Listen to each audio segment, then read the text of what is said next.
Hi guys, this is Nikki, lead vet tech with PoshDogKneeBraces, and today I want to talk to you about ice therapy and moist heat and when to use each of those.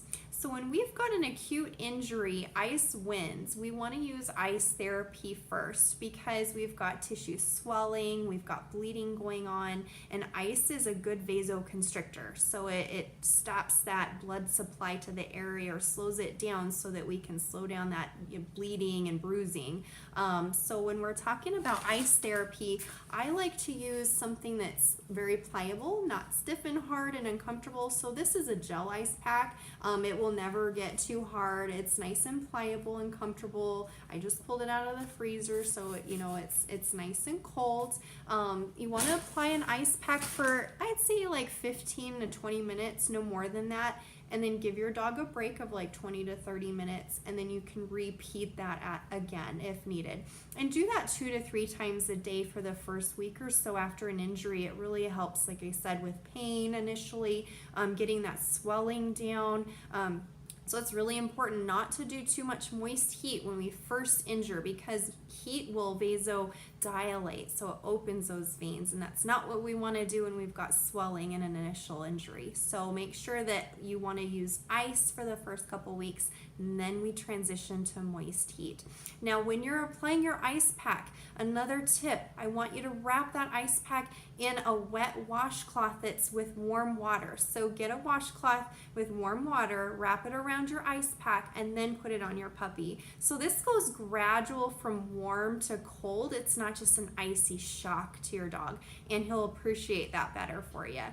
Now, after a couple weeks and we're starting to feel better and we've got our brace coming, or whether you're doing conservative management, now we want to switch to moist heat. Now moist heat is simply, I made a sock, filled it with white rice, put it in the microwave for like 1 minute. It's perfect.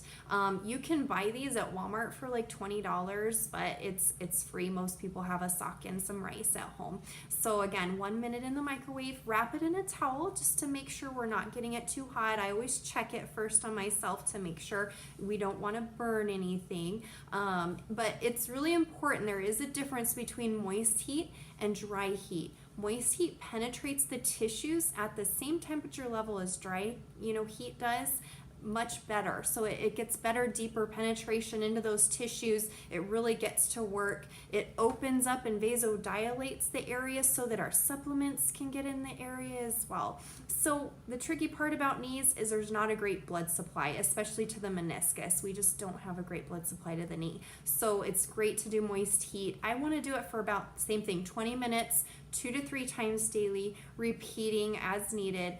And it's great to do before you go for a walk, before you do physical therapy, before you do massage. It relaxes and it really helps with pain relief.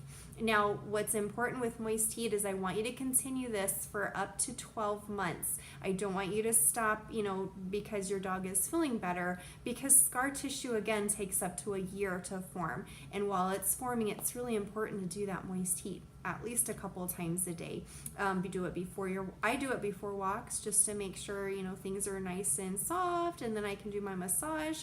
Now, initially, if your puppy's sore after a walk, you can come home and do some ice after the walk, but always do the moist heat before so things are nice and loose and relaxed and they feel better. Feel free to visit our website, PoshDogKneeBrace.com. Send me any questions you guys have. If you already have a brace, we're happy to help you as well. But thanks for listening and have a great day. Bye-bye.